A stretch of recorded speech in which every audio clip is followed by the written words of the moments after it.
Hello everyone, this is Dheeraj Suri and I welcome you all in Dheeraj Suri classes. So from today we are starting the discussion of the question paper of Intermediate Statistics for Economics for BA Economics Honours Semester 2, Delhi University, and this is question paper of 2024. So all intermediate calculations should be rounded off to 3 decimal places. ये important point है, याद रखिएगा। 3 place तक जो भी बीच में हम round of यहाँ करेंगे 3 डिजिट तक राउंड ऑफ करके छोड़ देंगे, ठीक है। All values should not be round of, stable को राउंड ऑफ नहीं करना है, फाइनल आंसर को आपको 2 प्लेस तक राउंड ऑफ करना है, ठीक है जी। Got it, thank you sir. Question number 1, section 1, question 1। 2 parts हैं, पार्ट ए पार्ट बी। पहले पार्ट ए की बात करते हैं। Suppose y1, y2 and y3 are 3 normally and independently distributed random variables। देखो, इंडिपेंडेंटली का मतलब यह है कि इनके बीच का कोवेरियंस 0 होगा। y1, y2 में कोई कोवेरियंस नहीं है। Covariance between y1 and y2 is 0, covariance between y1 and y3 is 0, covariance between y2 and y3 is 0, ठीक है। इंडिपेंडेंट का मतलब ये है। और ये कह रहा है अच्छा, with expected values mu one, mu two, म्यू3 and variance sigma 1 square, sigma 2 square, sigma 3 square respective with this. If mu one इतना है, म्यू2 इतना है, म्यू3 इतना है, सिग्मा 1 स्क्वायर इतना है, सिग्मा 2 स्क्वायर इतना है। जवाब अपडेट आ गया, कोई बात नहीं चाहिए। Sigma 2 square, sigma 3 square. Calculate probability Y bar more than 45 less than 47। देखिए, वाई बार की प्रोबेबिलिटी पूछ रहा है, मगर आपको यहाँ पे सैम्पल स्टैटिस्टिक नहीं है क्योंकि सैम्पल दिया नहीं, तो हम यहाँ पे सिंपल नॉर्मल डिस्ट्रीब्यूशन यूज़ करेंगे। अगर वो कहता है सैंपल हमने लिया है, सैंपल का एक साइज दिया होता, तो फिर हम वहाँ पे सेंट्रल लिमिट थ्योरम यूज़ करते। अगर क्योंकि यहाँ पे सैम्पलिंग नहीं हो रही है, सैंपल नहीं लिया है, तो हम यहाँ पे नॉर्मल डिस्ट्रीब्यूशन से ही क्वेश्चन को सॉल्व करने वाले हैं, ठीक है। तो चलते हैं जी क्वेश्चन के। अब वाई बार यहाँ पे क्या, वाई बार है y1 plus y2 plus y3/3, ठीक है जी, थैंक यू। क्वेश्चन मैंने यहाँ पे लिख लिया है ताकि बार बार उधर ना जाना पड़े मेरे को। तो I have to find probability Y bar more than 45 less than 47। मुझे यहाँ पे वाई बार का मीन चाहिए और वाई बार का वेरिएंस चाहिए। देखिए यहाँ पे वाई बार क्या है, वाई बार है y1 plus y2 plus y3/3। तो एक्सपेक्टेड वैल्यू ऑफ वाई बार क्या होगा, मैं इसको ऐसा कह सकता हूँ 1/3 y1 plus 1/3 y2 plus 1/3 y3, ऐसा कहा जा सकता है, ठीक है। तो एक्सपेक्टेड वैल्यू वाई बार होगा 1/3 expected value of y1 plus 1/3 expected value of y2 plus 1/3 expected value of y3। 1/3 what is E y1, E y1 मतलब mu one, it is 25, 1/3 times 25 plus 1/3 times EY2 is 45 plus 1/3 times EY3 is 50। अभी हम इनको cancellation होगी तो करेंगे नहीं, जैसे 45 3 से कैंसिल होता है, करूंगा नहीं क्योंकि मुझे एल्स में लेके सॉल्व करना है। तो 1/3 लेते हैं common, I am left with 25 plus 45 plus 50। तो this is 70 plus 50 120, so it is 1/3 times 120, so EY bar is 40, E of Y bar is 40। Again देखिए मेरे पास Y bar है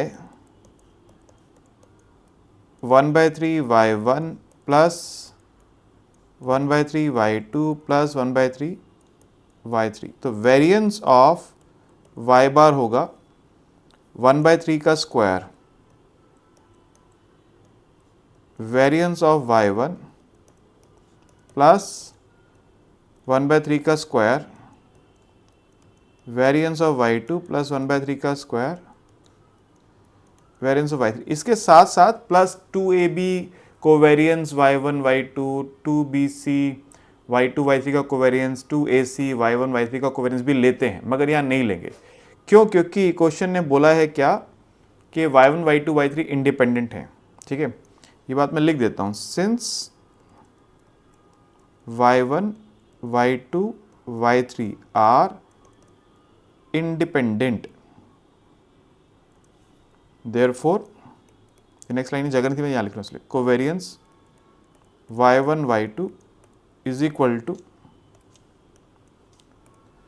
covariance y1 y3 is equal to covariance y2 y3 is equal to 0। ये सब covariance 0 है, इसलिए formula में जो हम कोवेरियंस लिखते हैं उसकी ज़रूरत नहीं है। फॉर्मूला में आपको एक बार फिर से याद करा दूं, क्लास में पढ़ाया हुआ, आपको डेरिवेशन भी कर रखी है उसकी हमने। अगर हमको पता है suppose u is equal to y1 plus y2 plus y3 a y1 plus b y2 plus c y3, तो वेरिएंस ऑफ u क्या होता है, a square variance of y1 plus b square variance of y2 plus c square variance of y3 plus 2ab covariance y1 y2 plus 2ac covariance y1 y3 plus 2bc covariance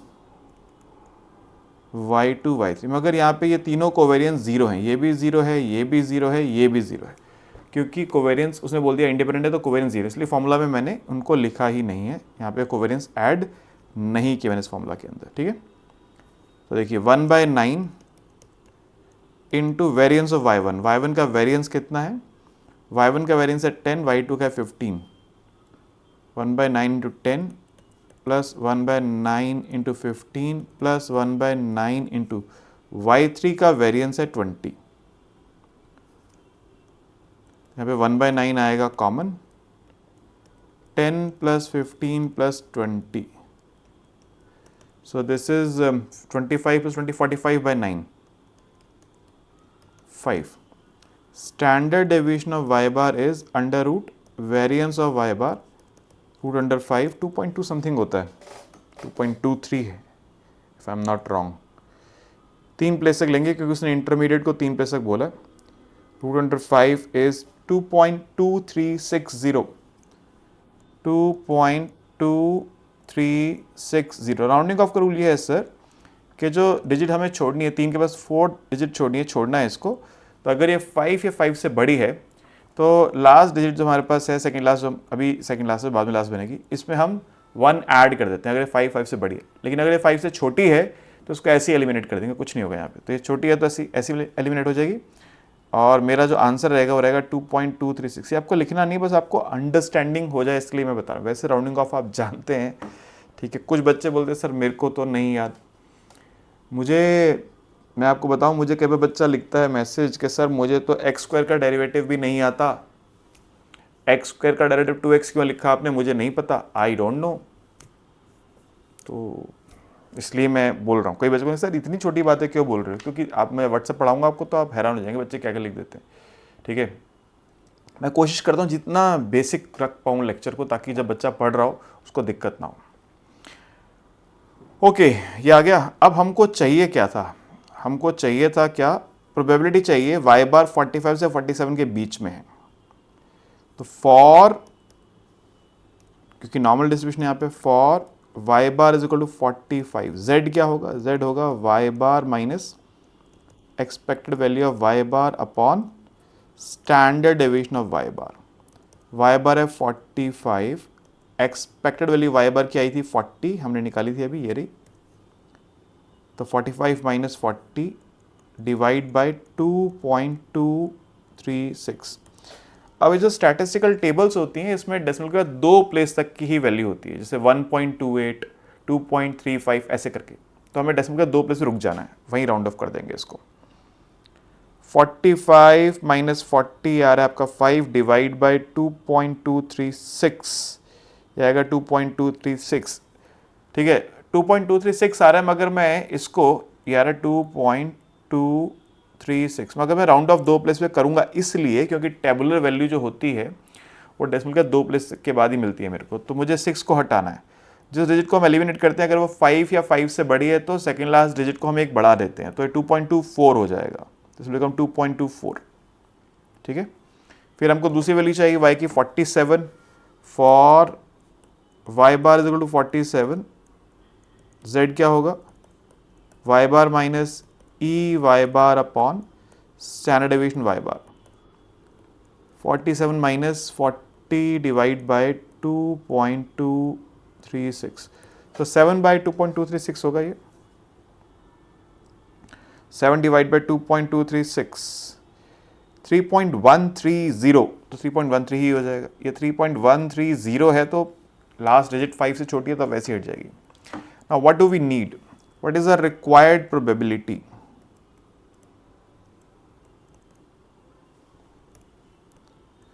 Required probability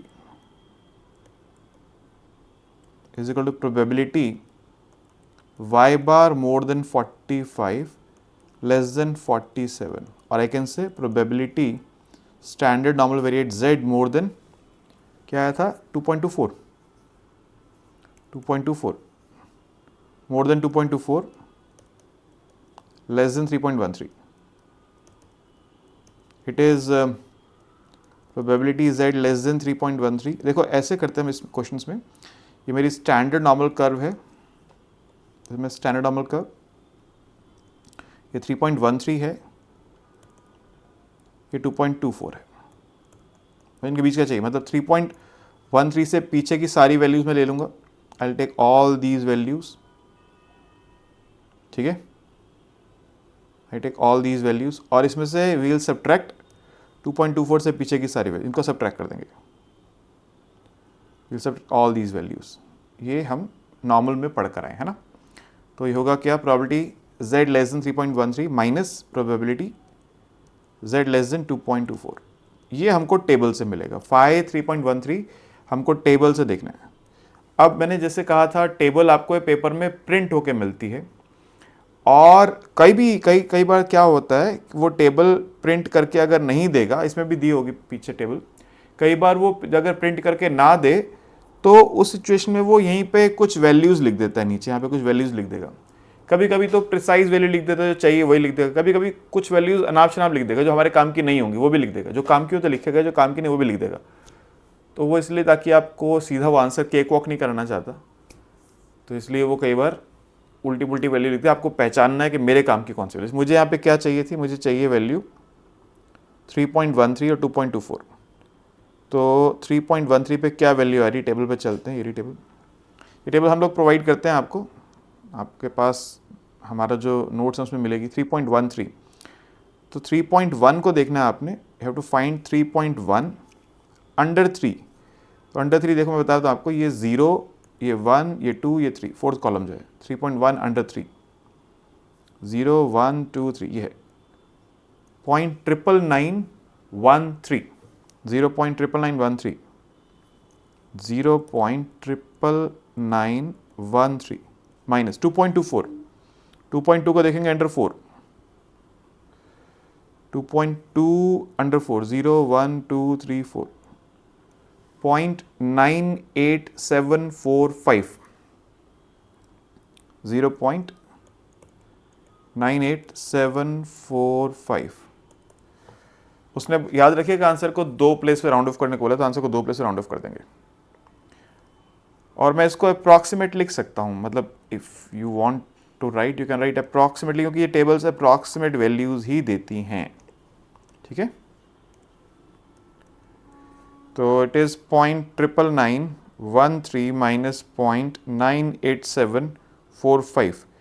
मैंने जो table दी आपको, इसमें answer 5 digits तक दिए होते हैं। मैंने tables जो निकाली हैं वो 5 डिजिट तक दे रखी हैं, लेकिन आपको ज़रूरी नहीं टेबल ऐसी मिले, आपको टेबल ऐसी मिल सकती है यहाँ पे ये 4 डिजिट का आंसर होगा। तो घबराइएगा नहीं कि सर मेरे पास तो जो टेबल है वहाँ तो आंसर 4 डिजिट का दे रखा है, आप ये कहाँ से ले आए। आप इन टेबल्स की वैल्यूज़ को 10 डिजिट तक लेके जा सकते हैं, वो कितनी मेहनत के करना चाहते हैं उस पर डिपेंड करता है। मैंने 5 डिजिट तक निकाल के बच्चों को दी हैं, ठीक है। तो ये अब आप ध्यान दीजिएगा प्लीज़, इसके ऊपर टेबल की वैल्यू जो मिलेगी हमें वही यूज़ करनी है। तो 0.99913 minus 0.98745, this comes out to 0.01168। अब क्योंकि उसने बोला डेसिमल के बाद दो प्लेस पे रुकना है, तो 0.1 पे रुक जाऊंगा मैं, 168 को छोड़ दूंगा, 0.01, क्योंकि दो प्लेस पे बोला है। तो प्रोबेबिलिटी जो है it is approximately 0.01।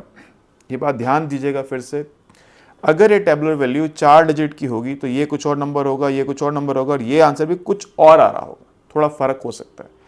Rounding off मैंने जो की है, आपने जो की, उसमें थोड़ा फर्क होगा तो आंसर थोड़े फर्क हो सकते हैं, ठीक है। मैंने आपको राउंडिंग ऑफ रूल इसे समझाया है, समझाते हुए चल रहा हूँ, फिर भी वो इतने हार्श नहीं होते एग्जामिनर कि थोड़ा बहुत ऊपर नीचे कर दो तो नंबर काट देंगे, ऐसा नहीं करने वाले वो लोग, ठीक है। जैसे मैंने कहा कि अगर 3.128 है तो 3.13 कीजिए, आपने 3.12 ही लिख दिया तो वो नंबर काटे इसका चांस कम है, बहुत कम है, फिर भी अपनी तरफ से गलती क्यों करना, राइट। तो ये होगी प्रोबेबिलिटी जिसकी। क्वेश्चन हो गया कंप्लीट, कुछ और तो नहीं पूछा इसने हमसे? नहीं जी, कुछ और नहीं पूछा। 1 का ए पार्ट हो गया कंप्लीट। अब चलते हैं 1 के बी पार्ट पे। ये रहा 1 का बी, इसको पहले नीचे ले जाते हैं वरना बार बार हमको यहाँ पे आना पड़ेगा, फिर उलझन होगी।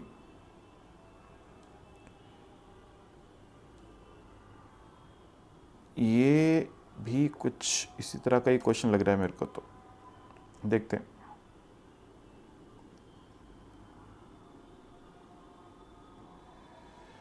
आइए जी। The time taken by a randomly selected job applicant to fill out a certain form has normal distribution with mean 12 minutes and variance 4 minutes. Okay. जो टाइम है लिया है जो एप्लीकेंट ने वो नॉर्मल डिस्ट्रीब्यूटेड है और उसका मीन है 12, यानी म्यू है 12 और वेरिएंस है 4. If 6 individuals fill out a form, ये एक बहुत इंपॉर्टेंट पॉइंट है, 6 सैंपल साइज 6 लोग ने फॉर्म भरा, ठीक है। ऑन 1 day and 7, अच्छा 2 हैं, N1 6 है, N2 7. देखिए एक बात ध्यान रखिएगा यहाँ पे, मैं इस बात को आपको यहाँ पे क्लियर कर देना चाहता हूँ, एकदम क्रिस्टल क्लियर रहना चाहिए यहाँ पे इस बात को। हम यहाँ पर सेंट्रल लिमिट थ्योरम इसलिए यूज़ करेंगे क्योंकि हमको वो प्रोबेबिलिटी बोल रहा है सैंपल एवरेज की, मतलब एक स्टैटिस्टिक की प्रोबेबिलिटी निकालने को बोल रहा है, और पॉपुलेशन उसने बोल दिया नॉर्मली डिस्ट्रीब्यूटेड है। सेंट्रल लिमिट थ्योरम अप्लाई करने के लिए हमको दो में से एक बात होना बहुत ज़रूरी है। पहली बात, पॉपुलेशन नॉर्मल डिस्ट्रीब्यूटेड हो। दूसरी बात, अगर ये नहीं गिवन तो सैंपल जो है वो लार्ज सैंपल हो, यानी 30 या 30 से बड़ा। दोनों में से कम एक बात का होना ज़रूरी है। अगर दोनों आपको मिल जाएं तो बहुत ही बढ़िया, ठीक है, तो कोई बात ही दिक्कत ही नहीं है। लेकिन दोनों में से एक बात करना जरूरी है, अगर दोनों ही नहीं है तो मैं यहाँ पर फिर जो सेंट्रल लिमिट थ्योरम यूज़ नहीं कर सकता, फिर मुझे टी डिस्ट्रीब्यूशन या मैन विटनी यू टेस्ट वो सब यूज़ करने पड़ते हैं, नॉन पैरामीट्रिक टेस्ट होता है वो। फिलहाल वो हम यहाँ पे पढ़ नहीं रहे हैं मैन विटनी टेस्ट, तो इसलिए उसकी बात ज़्यादा मैं करूँगा नहीं, ठीक है। टी डिस्ट्रीब्यूशन तो पढ़ेंगे आगे, हम लोग कोर्स में आपने पढ़ा है, क्वेश्चन भी शायद आगे आएगा, इस पेपर में मिलेगा क्वेश्चन आपको आगे कहीं ना कहीं। मगर ये बात ध्यान रखिएगा, क्या सेंट्रल लिमिट थ्योरम अप्लाई करने के लिए दो में से एक बात होना जरूरी है। पहली बात, पॉपुलेशन नॉर्मली डिस्ट्रीब्यूटेड हो, ये गिवन है तो थैंक यू, नहीं गिवन तो सैंपल लार्ज होना चाहिए।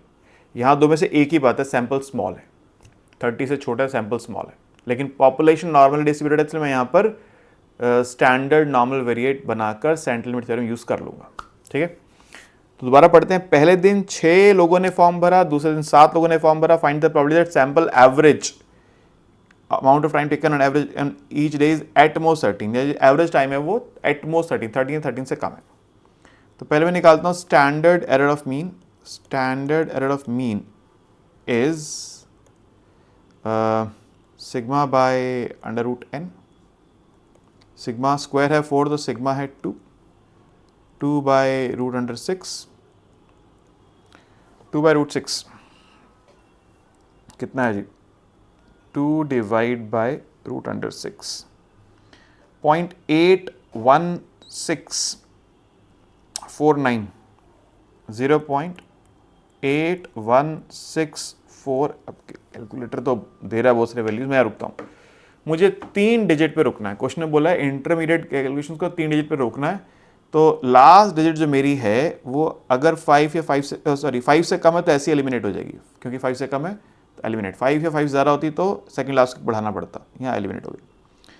अब यहाँ पे मेरा z क्या होगा, फॉर मुझे चाहिए at most 13, for x bar is equal to 13, z is x bar minus mu upon standard error of x bar, यानी 13 माइनस 12 डिवाइड बाय 0.816। अगेन आपको ध्यान देना है कि जो आपको स्टैटिस्टिकल टेबल है वो डेसिमल के बाद 2 डिजिट तक ही मिलती है, तो उसको 2 डिजिट रुकेंगे। 13 हो गया 1 डिवाइड बाय 0.816, वैसे तो आ रहा है 1.2254, आगे बहुत कुछ है छोड़ देता हूँ। 1.225,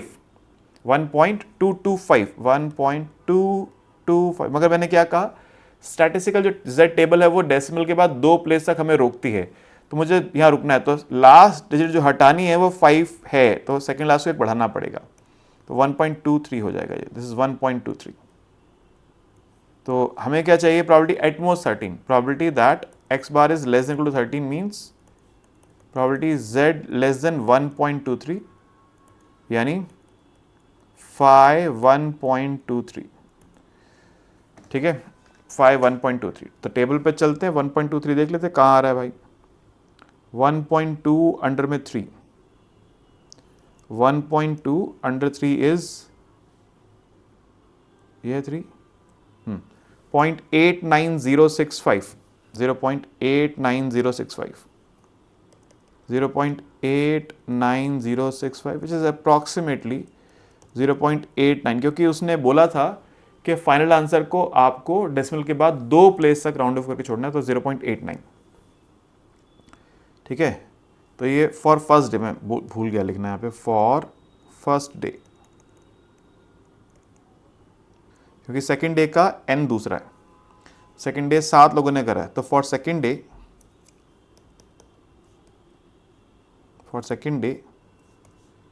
n2 is 7, तो स्टैंडर्ड एरर ऑफ मीन होगा क्या, sigma by root n, 2 by root 7,